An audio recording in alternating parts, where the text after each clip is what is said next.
She had not planned to stay in Thornwick. She had planned to pass through it the way she passed through every other village, quietly, quickly, leaving nothing behind but footprints in the mud and a few copper coins on an innkeeper's table. She had a talent for that kind of disappearing. 14 months of running had made her very good at it, but the cartwheel had cracked on the eastern road 3 miles out, and the innkeeper in Thornwick had a spare room, and the storm that had been threatening since midday had finally broken over the valley in a fury of cold rain and thunder that made the trees shudder. So she stayed. Her name was Lyra, or that was what she called herself now. Lyra, a name she had borrowed from a girl she had known briefly in a village 2 counties east. A girl with a bright smile who had not known she was lending anything. Her real name she kept folded up somewhere behind her sternum, tucked away where no one could reach it. She had learned the hard way that her real name was dangerous, that it made people look at her differently, that it made people want things from her that she was not prepared to give.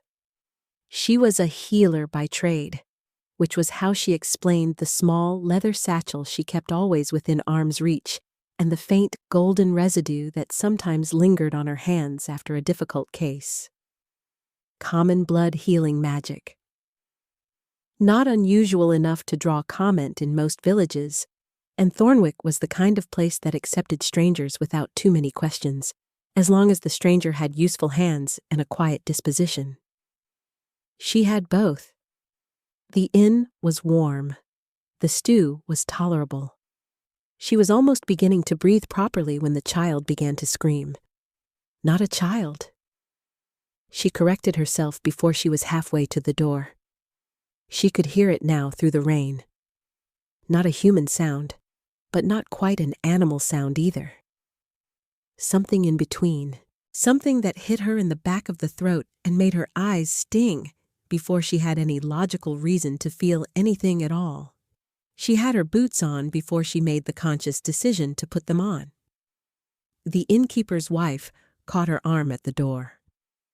"Don't," the woman said. Her face was kind but firm. "It's been going on since the storm started. Best to leave it." "What is it?" "Pack pup. Young one. Got separated from its mother a week ago. Mother didn't make it back from the eastern road. The pack is scouting in the north. They've not come back for him yet." The woman's expression softened into something tired and sad. "He hides in the old storage barn at the edge of the village. No one can get near him. He snaps. Bit Aldrich's hand clean through last night. They're talking about—" She pressed her lips together. Best to leave it.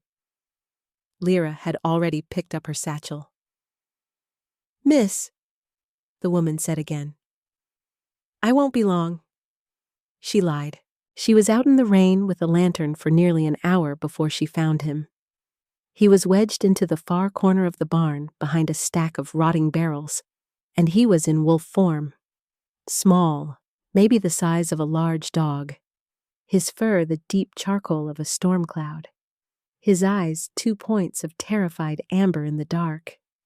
He was trembling so hard she could see it from the doorway. The sound he was making was not quite a howl and not quite a whimper, and it was the loneliest sound she had ever heard in her life. She set the lantern down carefully. She did not advance. She sat cross-legged in the hay just inside the barn door, well outside any range that could read as threat, and she looked at him for a long time, and he looked back at her with those amber eyes bright with fear, and neither of them moved. Then she started to sing. She could not have told anyone why. She was not a particularly gifted singer. She knew 3 songs, and 2 of them were drinking songs that hardly seemed appropriate for the occasion. The third was something her mother had sung to her when she was very small, before everything, before the running and the hiding and the careful forgetting of her own name. A low, slow melody without words.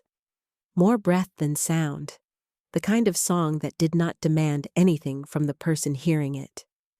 The pup's trembling slowed. Not immediately. It took the better part of an hour, and she sang the same melody over and over until her throat was dry and her feet were numb, and the rain was drumming a soft counterpoint on the barn roof. And gradually, inch by inch, his small body uncurled from its terrified compression. His ears, which had been pinned flat, rose slightly. His eyes, which had been wide and white-rimmed, softened by degrees into something that was still afraid, but less desperately so. He did not come to her, but he stopped trying to press himself through the wall. She fell asleep there eventually, back against the barn door, the lantern guttering low, the pup still watching her from his corner with those amber eyes. She did not mean to fall asleep. It simply happened, the way things did when you had been running for 14 months and your guard came down just enough for your body to remember it was exhausted. She woke to something warm pressed against her left side. The pup had moved in the night. He was small and solid and very warm, curled against her hip in the hay, his chin resting on her knee, his eyes closed. His breathing was even. The trembling was gone. She looked at him for a long time without moving. Something in her chest did something complicated that she did not have a name for. She put her hand very gently on his back. He sighed. By morning, the entire pack was at her door. She heard them before she saw them. 40 wolves, maybe more, gathered in the lane outside the barn in the gray pre-dawn light. Some in human form, some still in wolf, all of them very still. All of them watching the barn door with an intensity that she recognized as the kind of attention that could tip into either gratitude or violence, depending on factors she could not yet calculate. The pup was still asleep against her knee. He had shifted back to human form sometime in the night. A small boy, maybe 5 years old, with dark curly hair and the deep charcoal coloring that mapped exactly to the wolf she had been singing to. He was breathing slowly, his face slack with exhaustion and the particular abandon of a child who had finally stopped being afraid long enough to rest. She did not stand up quickly. She moved him carefully, settled him in the hay, and stood slowly, keeping her hands visible. The wolves in the lane did not move. There was one wolf at the front. He was in human form. He was the kind of man who did not need to announce himself. Everything about him, from the set of his shoulders to the particular stillness of his gaze, communicated that he was accustomed to being obeyed, and that he was currently deciding something, and that his decision would land with weight. He was tall, dark-haired, with the weathered quality of a man who spent more time outdoors than in. His eyes were the deep gold of late autumn, and they were fixed on her with an expression she could not entirely read. Behind him, the pack waited. "That is Wren," the man said. His voice was low and level. "My brother's son." Lyra looked at the sleeping child. "His name is Wren." "Yes?" He was terrified. "Yes." Something moved in the gold of his eyes. "He has been terrified for a week. No one could reach him." She looked at the man. "You were in the north." A muscle moved in his jaw. "We came as soon as we knew he was here." She read what he did not say. That there had been a delay. That something had held them north when they should have been here. That this, the pup alone in the barn for a week in a storm, was a wound the pack would carry for a long time. She did not say any of that out loud. It was not her wound to speak. "He's all right," she said instead. "He's sleeping. He was just frightened and alone." The man looked at her. He looked at her for a long time. There was something strange in it, not threatening, not appraising in the calculating way that made her want to reach for her satchel and count exits. Something else, something that made the back of her neck prickle in a way she did not entirely recognize.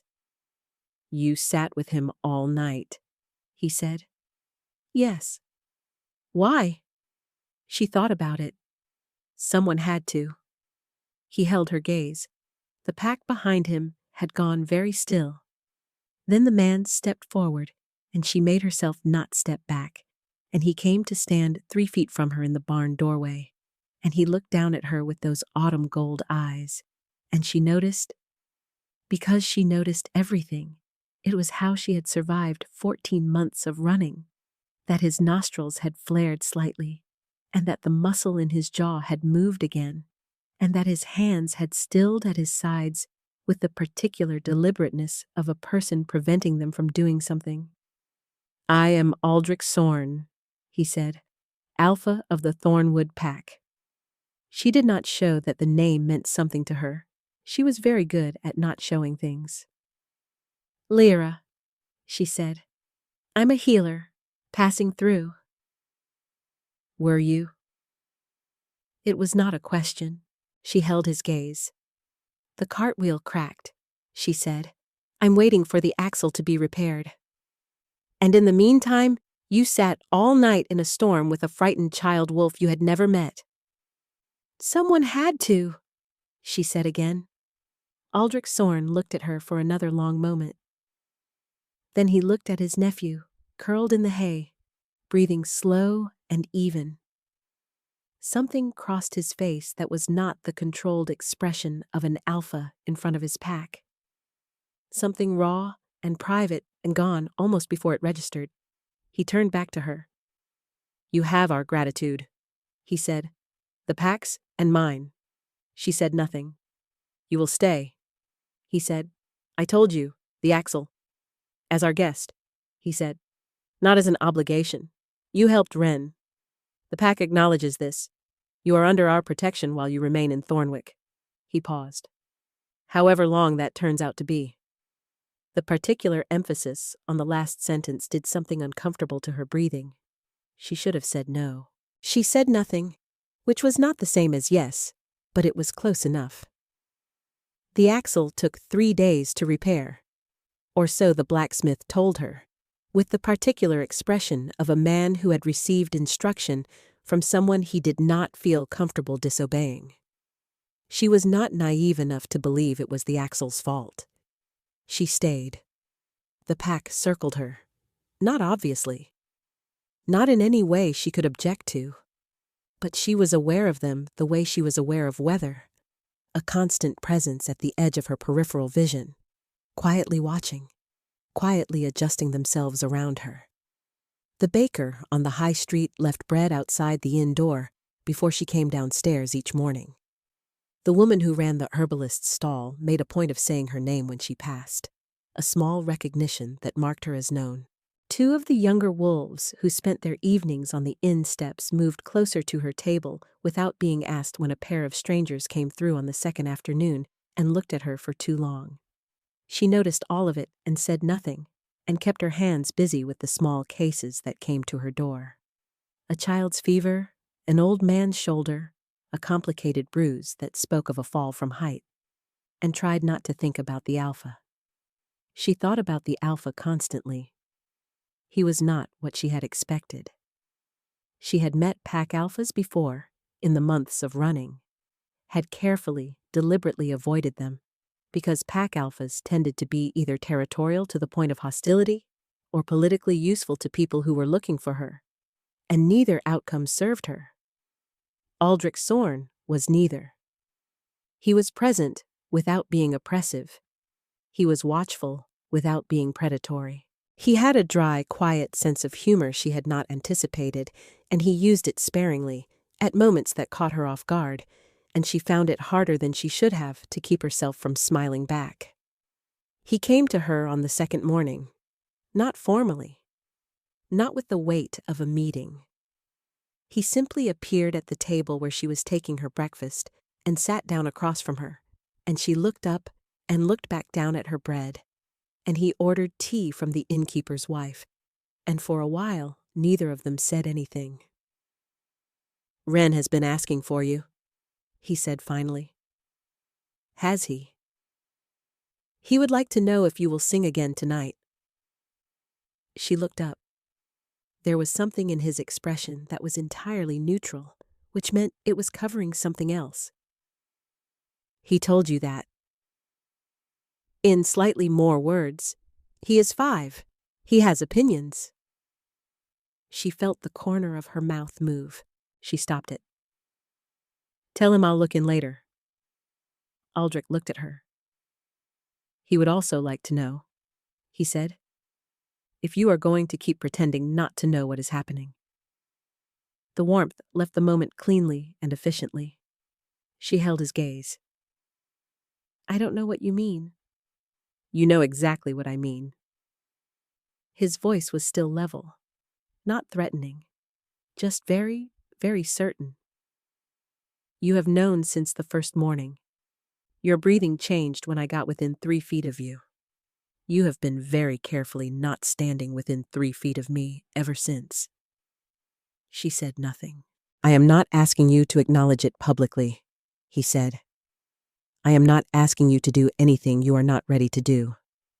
But I would like you to stop pretending, because it requires a great deal of effort from both of us, and I suspect neither of us sleeps particularly well." She looked at him across the table and felt the thread between them with the horrible clarity of something she had been trying to ignore for 48 hours. It was there. It had been there since the barn doorway. It was the prickling at the back of her neck, the particular awareness of exactly where he was in any room she entered, the way her chest did that complicated thing whenever he laughed quietly at something one of his wolves said. A mate bond. She had heard of them, had been grateful, in 14 months of running, not to have encountered one. Mate bonds were complications. Mate bonds meant staying in one place. Mate bonds meant letting someone know who she actually was and what she was actually running from, and she had been very careful for a very long time to let no one know either of those things.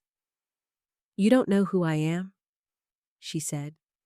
"No," he said, "but I intend to."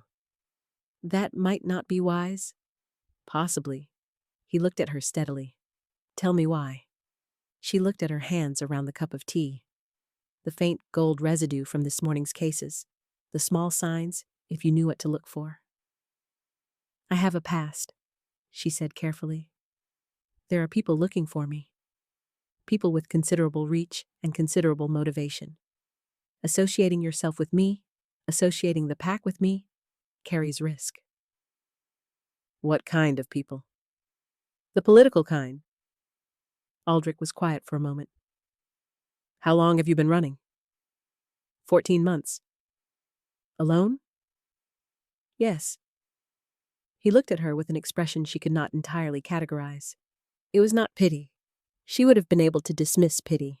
It was something more like the careful, controlled surface of a man sitting on something much larger. "The pack can absorb political risk," he said. "You don't know what kind of political risk." "Then tell me." She shook her head. "I don't think that's a good idea." He held her gaze. "Lyra."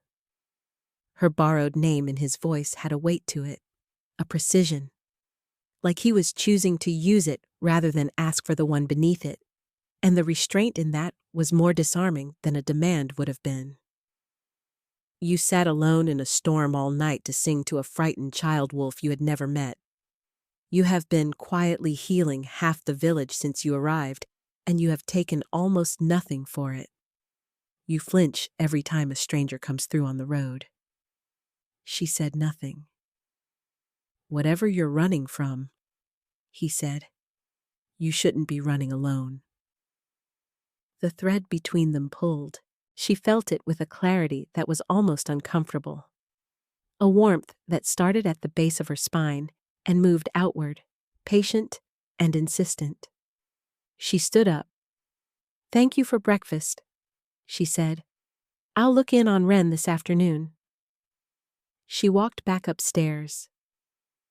She sat on the edge of the bed in her small rented room, and she looked at her hands, and she allowed herself exactly 1 minute of the feeling that had been pressing against the back of her ribs since the first morning.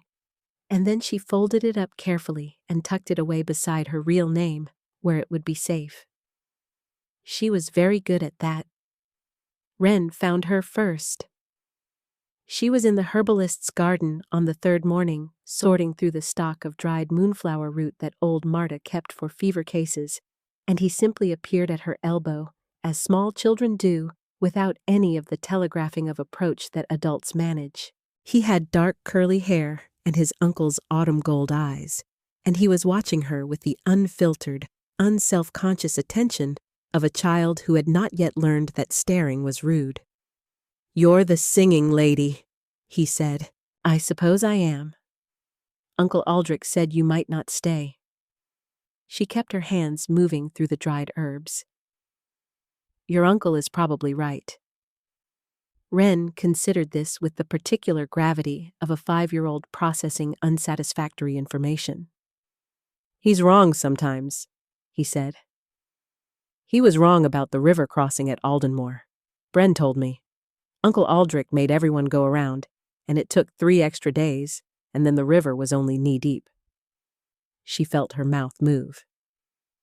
"Is that so?" Bren said it cost them a week of good hunting. Wren settled himself on the garden wall with the ease of a child completely comfortable in his own body. "Are you going to leave when the cart is fixed?" "That was the plan." "What's the other plan?" She looked at him. "What?" "Plans usually have more than one." He swung his legs against the wall. "Mama always said the first plan is the brave one, and the second plan is the true one." She went still. "Your mama was very wise," she said carefully. "She was the best healer in 3 villages." He said it matter-of-factly, without grief and without performance. "Uncle Aldrich says she could tell what was wrong with a wolf from 2 rooms away just by listening to how they breathed." He looked at Lyra with those gold eyes. "You do that too. I watched you with old Edric yesterday. You listened before you looked." She turned back to the herbs. Her hands were very steady. She had practiced keeping them steady. "I had a good teacher," she said. "Who?" "Someone I knew once." Wren was quiet for a moment. "Did they go away?" The question landed with the small, precise weight of a stone dropped into still water. "Yes," she said. "They went away." "Your eyes look like Uncle Aldrich's did," Wren said, "before I came to stay.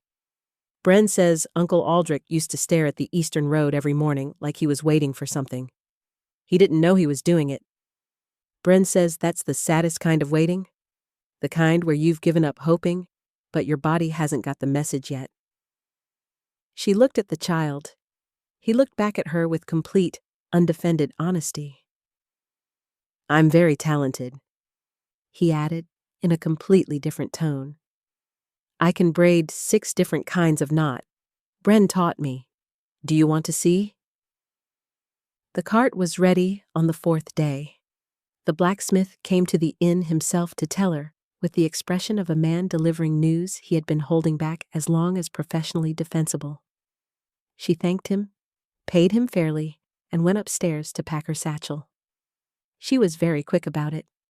Deliberate speed was important.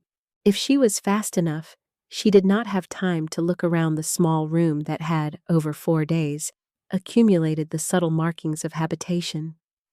The mended window latch, the extra blankets someone had brought up without comment, the small jar of dried lavender on the sill that had appeared on day 2, and which she had been very carefully not thinking about. She was shouldering the satchel when the knock came. Not Aldrich. She knew, without seeing, that it was not Aldrich, and the knowing of it was another data point she added to the careful record she was keeping of all the ways the bond was developing, whether she cooperated with it or not. It was Bren. She had met Bren on the 2nd day. A weathered man with silver-streaked dark hair and the kind of eyes that had seen a great deal and decided to remain kind about it anyway. He was standing in the doorway with his hands loose at his sides and his expression carefully neutral. "He's not going to ask you to stay," Bren said. "He wanted me to make sure you knew that. He's not going to use the bond against you. He's not going to follow you. He made me say it exactly like that." She looked at him. "He did say," Bren continued, "that if you wanted to know what you were running toward rather than what you were running from, the pack would be here." A pause. Those were his exact words. He practiced them. I am betraying a confidence by telling you he practiced them, but I have known him for 20 years, and I have never seen him practice anything before saying it, so I felt you should have that information. She looked at the satchel strap in her hands. "He also said," Bren added, "and this part he definitely did not want me to relay, but I am doing it anyway because I am 63 years old, and I have earned the right to meddle in the service of basic human sense. That he has been standing at the Eastern Road every morning since his brother died, waiting for something he couldn't name, and that he stopped standing there 4 days ago." The silence in the room was very large. "Bren," she said. "Miss Lyra, what are people looking for when they stand at the Eastern Road?"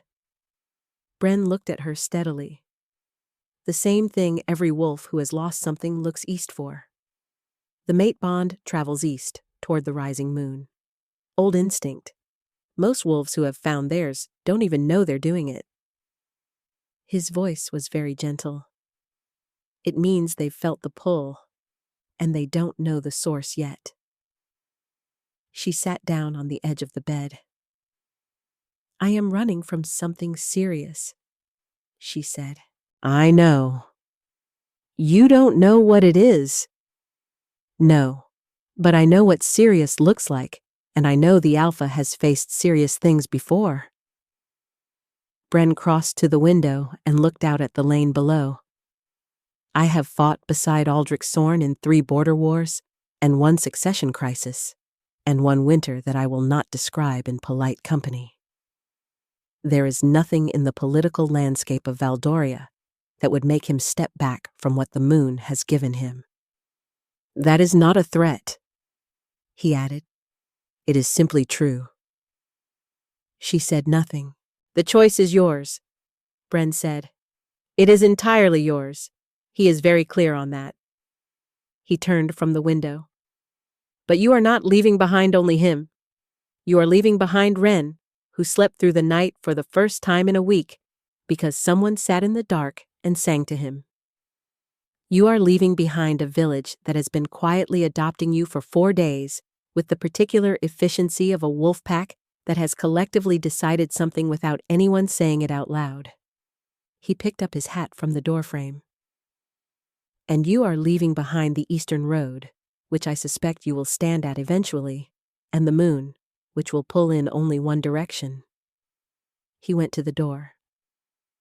"Families are not just the ones you are born into," he said quietly. "Sometimes you find them." He left. She sat for a long time in the small room with the mended window latch and the jar of lavender and the satchel in her hands. Outside, she could hear the ordinary sounds of the village going about its morning. The blacksmith's hammer, the baker calling prices, someone's child laughing somewhere several streets over. Through it all, underneath it all, that steady, invisible thread pulling her toward. She knew exactly where he was. She had known since the first morning. She knew the precise direction, the approximate distance, the particular quality of steadiness that told her he was not afraid of what this was. She was afraid. She had been afraid for 14 months, and she was very tired. She set the satchel down. He was in the south garden when she found him. It was a small garden behind the pack house, the kind that had accumulated rather than been planned. Old stone benches, a stand of ancient oak that had watched over Thornwick for generations. Moonflowers that would bloom at night, going quietly dormant in the early morning cool. He was sitting on one of the stone benches with Wren asleep across his lap, the boy's dark curls spilled over his uncle's arm. He was reading something, or he had been. The papers were folded now in his other hand, and he was watching the oak tree with the particular stillness of a man who has decided not to expect anything. He looked up when she came through the garden gate. She walked to him and stood 3 feet away, where she had been careful not to stand, and let herself feel the full weight of what that distance had been costing her. "Bren talked to you," he said. "Bren talked to me." "I specifically." "He's 63, she said. "He mentioned that." Something moved in Aldrich's eyes, not quite a smile. Close. She sat down on the bench at a careful distance, and he did not move toward her, and they sat together in the garden with Wren sleeping between them, the morning light coming through the oak in long, pale gold shafts, and for a while neither of them said anything. "My name isn't Lyra," she said. He said nothing. "I borrowed it.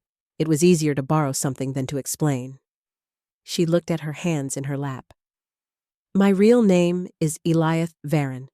My family, what's left of it, held the border territories south of the Thornwood under writ of the Alpha King. Held, past tense. 15 months ago, a man named Lord Karen Aldrath brought a political challenge against my father's house. The challenge was not legitimate, but it was well funded, and my father had made enemies, and the council moved before the Alpha King could intervene." She kept her voice level. "My father was stripped of title. My mother died during the transition. My younger brother was taken as ward of the Aldrath house, which means hostage. And I was named in a secondary writ as a person whose common blood magic made her a danger to pack stability, which is the language they use when someone wants to eliminate a person without having to justify it openly." The morning light moved through the oak. "I ran," she said. "I thought, if I could get somewhere remote enough, somewhere Aldrath's reach didn't extend, I could wait long enough to find a way to appeal to the Alpha King directly. But I couldn't get to the capital without crossing Aldrath-held territory, and I couldn't get a message to the Alpha King without having access to someone with standing to carry it." She paused. "I've been running in a circle for 14 months. Aldrich had gone very still. "Caron Aldrath," he said. "Yes." "Of House Aldrath, Northern Territories." "Yes." "Who has been the primary political challenger to the Alpha King's authority for the last 3 years?" She looked at him. He looked back at her with those autumn gold eyes. And she watched something happen behind them that was not what she had expected. Not the careful recalculation she had braced for. Not the subtle drawing back. Not the reassessment of risk. It was something colder and quieter and considerably more purposeful. "I have standing," he said. "What?" "To carry a message to the Alpha King. Every Pack Alpha has standing to request direct audience on matters of political challenge." He looked at her steadily. "I have been watching Aldrath's maneuvers in the council for 2 years. I have been waiting for a legal mechanism to challenge him formally without overextending the Pack's political position." The corner of his mouth moved in something that was not quite a smile. "You are, potentially, a mechanism." She stared at him. "You should know," he said, "that I was going to do this anyway. For Wren. Because I want Wren to grow up in a Valdoria where the council can't eliminate families on fabricated writs. But the timing is..." He paused. "The timing is something I would like Bren to know nothing about, because he will be unbearable." She felt something break open in her chest.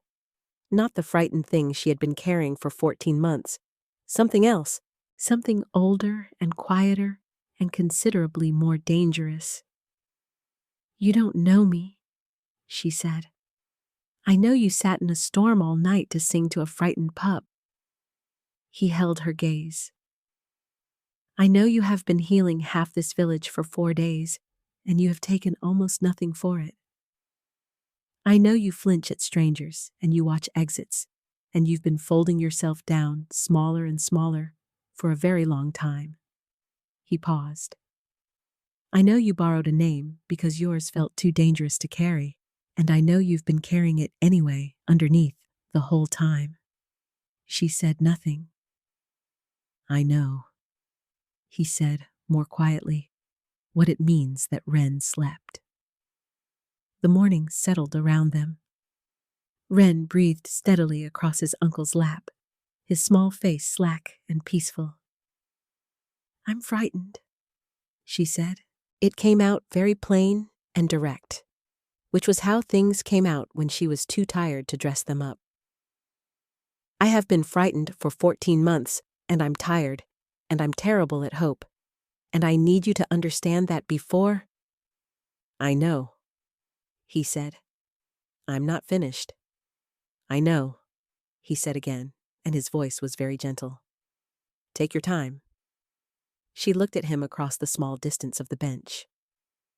I sang to a frightened pup, she said, because someone had to. Because I know what it is to be terrified and alone in the dark, waiting for something you can't even name to be over. She paused. I sang the only song I knew. I didn't think it would work. It worked. I know. Her voice was unsteady. She steadied it. That's the part that frightens me most. When things work. When something I do actually— She stopped. I stopped expecting things to work 14 months ago. Aldrich looked at her for a long moment. Then he moved, carefully, with the same deliberate care she had watched him use around his pack, around Wren, around everything he wanted to avoid startling, and closed the distance between them on the bench until she could feel the warmth of him along her left side. And he reached out and set his hand palm up on the stone beside her own, not touching, offered. Then, let's go carefully, he said. She looked at his hand. The thread between them pulled with the quiet, steady insistence of something that had been waiting for a very long time.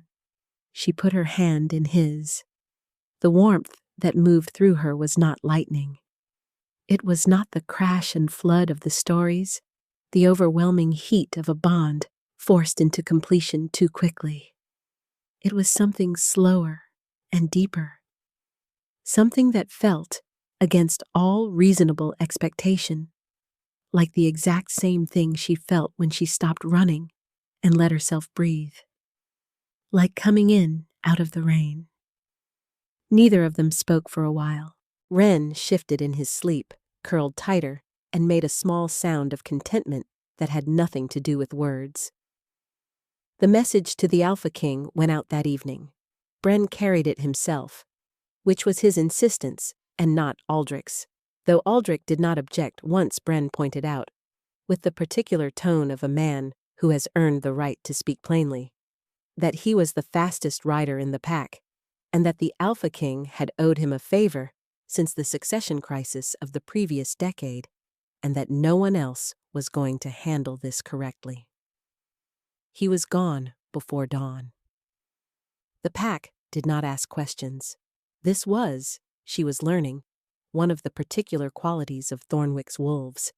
They moved without fanfare, absorbed information through some shared understanding that operated below the level of speech, and adjusted themselves around new facts with the fluid ease of a body of water working around an obstacle. She was the obstacle in this metaphor, and the adjustment was so seamless she barely felt it happening. She felt it most in small things. The way the baker began leaving twice as much bread. The way old Marta from the herbalist's stall stopped saying, "the healer girl," and started saying, "Lyra," and then, after the second day, began saying it with a slight pause before it, as though tasting the truth that it was borrowed and not minding. The way the younger wolves who had been quietly flanking her for days began doing it more openly, sitting at her table rather than the adjacent one, including her in the particular private humor that Pax accumulated over years of proximity. The way Ren attached himself to her left side every morning with the uncomplicated certainty of a child who had decided something and saw no reason to revisit it. She was a healer. She kept her hands busy. She found, in Thornwick, that there was more than enough work. Not just the physical cases, but the other kind. The ones that came in through the side door, metaphorically speaking. The ones that needed someone who would listen without judgment and know when to ask the next question and when to be quiet. She was good at that. She had always been good at that, even when she had had a name and a home, and before everything, she began to feel, by degrees, the thing she had promised herself not to feel. She felt hope. It arrived the way dawn arrived, not all at once, but incrementally, in the specific lightening of one shade of dark to the next, until the moment when there was enough light to see by, without quite knowing when the transition had happened. It arrived in Ren's voice, asking questions that had no guile in them. It arrived in the way Aldrich sat across from her in the inn each morning, and did not rush anything, and did not ask for anything she was not ready to give. It arrived in the moment she realized she had slept through the night, fully and completely, for the first time in 14 months. She told him about her brother on the 6th day. His name was Day. He was 17. He had their father's stubbornness and their mother's sense of humor, and the last time she had seen him, he had been trying to make her laugh when they both knew they should have been afraid, which was precisely the Day thing to do. He was being held as ward of House Aldrath, which was the polite term for a hostage arrangement dressed up in political language. She had not been able to reach him. She had not been able to get word to him. She did not know, for 14 months, if he was safe. Aldrich listened. He did not interrupt. He did not offer solutions prematurely. He sat across from her in the garden, and he listened with the full weight of his attention, which was, she was learning, the thing he did instead of offering easy comfort. When she was done, he said, "Bren will ask the Alpha King about your brother. The message has already gone. I sent a second one this morning." He held her gaze. "I should have included it the first time. That was an oversight on my part." She looked at him. "You don't have to?" "I know I don't have to." His voice was quiet and certain. "I want to." She said nothing for a moment. Something in her chest was doing the complicated thing again. "You keep doing that," she said. "What?" "Saying, 'I want to,' instead of, 'It's no trouble.'" He looked at her steadily. "Because it's not no trouble. It is trouble. It is considerable political trouble that may complicate my relationship with half the council and require 3 separate legal filings with the Alpha King's court." He paused. "I want to do it anyway. Those are different statements. I don't want you to mistake one for the other." She felt the corner of her mouth move. She let it this time. "You're nothing like what I expected from an Alpha," she said. "What did you expect? More shouting, less explaining the distinction between 'I want to' and 'it's no trouble.'" He was quiet for a moment. Then, "I did shout once, at the river crossing at Aldenmore. So Ren told me." "Ren," he said, with the tone of a man who had found his 5-year-old nephew to be both deeply beloved and deeply inconvenient on multiple occasions, "has a very long memory and an insufficient understanding of which information is confidential." She laughed. She had not laughed since before everything, or so it felt. The sound surprised her. She felt it as a physical thing, something releasing in her chest that had been wound too tight for too long. She heard it land in the garden, and ring out across the stone and the oak and the morning light. Aldrich looked at her with an expression that was entirely open and entirely unguarded, and gone almost before she registered it. "There it is," he said, very quietly. She looked at him. "What?" "Your real face." His voice was careful with the words, precise in the way of someone who did not say unnecessary things and was choosing to say this one anyway. "You've been keeping it behind something careful for 4 days. I was beginning to wonder if it would come out." She looked down at her hands. "I'm out of practice," she said. "I know." He did not say anything else for a moment. "Take your time." Bren came back on the 9th day. He came back with a letter bearing the Alpha King's seal, which was moonstone set in black iron, and he came back with 2 of the Alpha King's own guard riding at his back, which was not what anyone had expected. And he came back with the expression of a man who has been proven right about something important and is exercising considerable restraint in not saying so. The letter said several things. It said that the Alpha King had been aware of House Aldrath's challenge against House Varen for 11 months and had been building a legal case that required sufficient precedent to be unchallengeable in council. It said that the testimony of a pack alpha withstanding, combined with documented evidence of a political targeting writ against a common blood healer, provided the precedent required.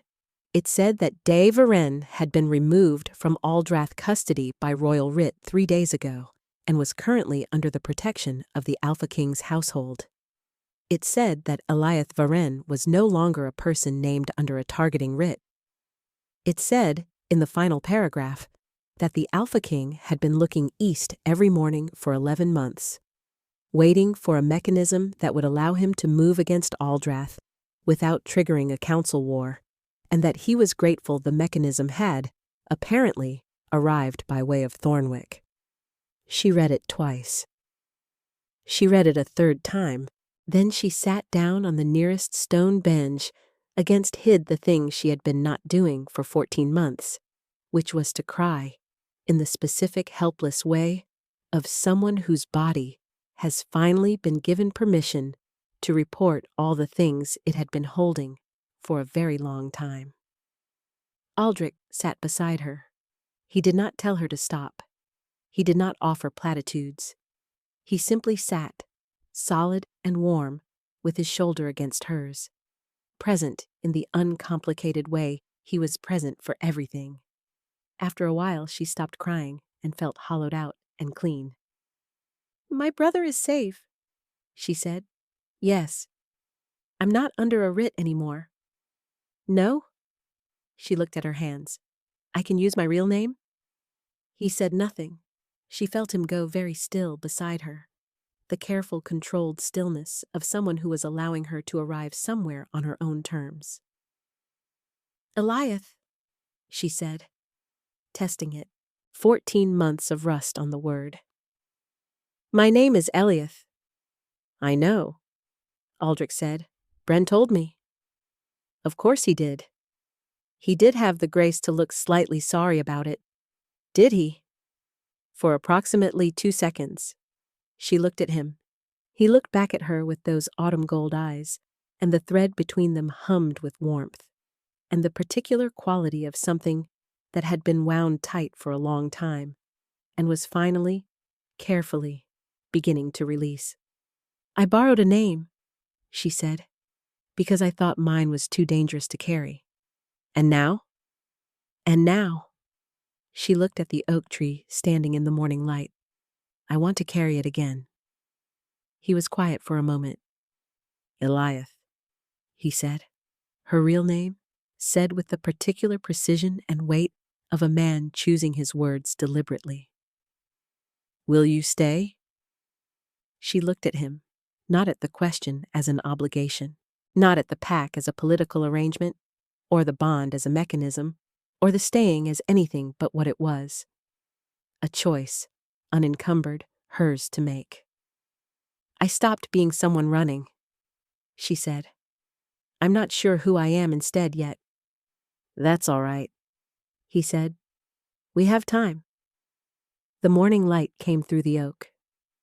Wren's voice floated from somewhere inside the pack house, asking Bren with great enthusiasm and volume whether he had brought him anything from the capital, and whether the Alpha King had any wolves of his own, and whether the Alpha King's wolves were bigger than Thornwick wolves. Because Wren had done some thinking, and he felt that Thornwick's wolves were probably bigger, and Bren's reply was lost in the morning sounds of the village waking up. Eliath felt the warmth of the bond moving through her, steady and deep and patient. She felt the weight of her real name settling around her shoulders like something reclaimed. She put her hand in Aldrich's. "Yes," she said.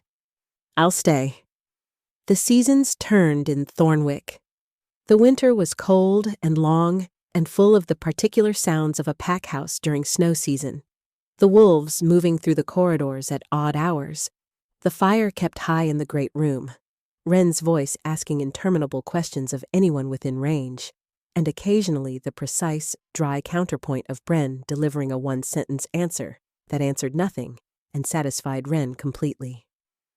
She healed. She was very good at it, and the pack gave her a room in the pack house that had a south-facing window and good light, and she filled it with dried herbs and copper instruments and the particular organized chaos of someone who thought in systems. The village came to her. Then the outlying farms. Then, quietly, word spread, and people came from farther afield. Cases that the village healers had given up on, cases that had been told were unsolvable, cases that required the particular combination of technical skill and the ability to listen that she had spent her whole life developing. She wrote today. He wrote back. 3 long letters in quick succession, the last of which was mostly questions about Thornwick and approximately 1 question about when she was coming to the capital, buried in the 3rd paragraph, which was very day. She wrote back. Soon. She told him about the pack. She told him about Wren. She did not tell him about Aldrich in specific terms, but she suspected he would read the particular quality of her prose, because Day was 17 and observant and found her very easy to read when she was trying not to be read. His next letter had a single line at the bottom that said, "I am glad you stopped running, and I will not tease you about it more than twice." She folded it up and kept it. She and Aldrich went carefully. This was her word for it, and he had accepted it without question. They went carefully, which meant mornings in the garden with Wren between them and the oak overhead, and evenings in the great room where she was beginning to know the particular rhythms of each wolf, who was quiet and who was loud, and who needed to talk, and who needed to be left alone, and the specific private humor of a pack that had been together long enough to have accumulated decades of shared reference. It meant slow conversations that went far into the night, and the gradual accretion of small knowledges. His dislike of the formal council chambers, her unreasonable loyalty to a specific kind of dried tea that Marta stocked, and no one else in the village could explain. It meant the bond deepening by degrees, the way the light deepened at the end of each day, until she could feel him 2 rooms away as clearly as her own heartbeat. It meant the evening he found her at the South Garden gate, watching the moon rise, and came to stand beside her without a word. And they stood there together in the cold air, with the moonflowers opening slowly in the dark, and he put his arm around her shoulders, and she leaned into him, and neither of them said anything for a very long time, because nothing needed to be said. "Tell me something," she said finally. "What kind of something?" "Something I don't know about you." He was quiet for a moment. "I am afraid," he said, "of being something Wren grows up and is ashamed of." She turned her head to look at him. "He lost both his parents," Aldrich said. "I am a warlord. I am good at war and not particularly good at the rest." I have been trying to learn the rest. He was looking at the moon. I worry that I am too late to learn it. She thought about what Wren had told her in the garden that first week. The flower braids, the meadow grass, the uncle who had learned to lie in the sun. You are not too late, she said. He looked at her. You are already learning it, she said. You have been learning it for months. I have watched you. She held his gaze. Wren is not going to grow up and be ashamed of you. Wren is going to grow up and be the most embarrassingly devoted nephew in 3 territories. He is going to tell everyone in the pack, at length and with complete disregard for your dignity, about every good thing you have ever done. He already does. Something moved in Aldrich's eyes. He told me, she continued, about the river crossing at Aldenmore. That was not one of the good things. He told me about that one too. She felt her mouth move. He was very thorough. He made a sound that was not quite a laugh, surprised out of him, and she felt it resonate through his chest where she was leaning against him, and the bond between them moved with warmth like a fire banked just right. Eliath, he said. Aldrich. He looked at her in the moonflower light with his autumn gold eyes and the careful, deliberate expression of a man choosing his next words with full awareness of their weight. I have been standing at the Eastern Road for 3 years, he said, not knowing what I was waiting for. The bond was there. I could feel the pull of it, the directionless ache, and I had stopped expecting it to resolve. He paused, and then there was a storm, and a frightened pup in a barn, and someone sitting in the hay singing the same melody over and over in the dark. She held his gaze. I am not asking you to complete the bond, he said. Not tonight, not until you are ready, but I want you to know. He stopped, tried again. I want you to know that everything I have done in the last 3 months has been because I wanted to, because it was true, not because the bond required it, or because I was managing the situation, or because I had calculated what would keep you here. I know, she said. Do you? Yenga against HD at him steadily. I have been watching you be very careful not to manage anything. It is one of the things I like about you. One of the things. There are several things. She paused. I am not going to list them tonight. Why not? Because you will be unbearable about it, and I'm still not fully convinced you're wrong about the river crossing. He looked at her. She looked back at him. The moonflowers opened silently in the dark around them, their white faces turned up to the rising moon. Eliath, he said. Yes, she said. I know. She turned fully toward him in the moonflower light, and she put her hand on his chest, over his heart, and she felt it. The bond, warm and steady and patient, both of them exactly where they had always been moving toward. One small, deliberate step at a time. I am not afraid anymore, she said. It came out more plainly than she had intended, more true than she had braced for. He put his hand over hers. I know, he said. The moon rose over Thornwick. In the pack house, Wren would be asleep by now, curled in the dark, with the easy trust of a child who had found his way to safe.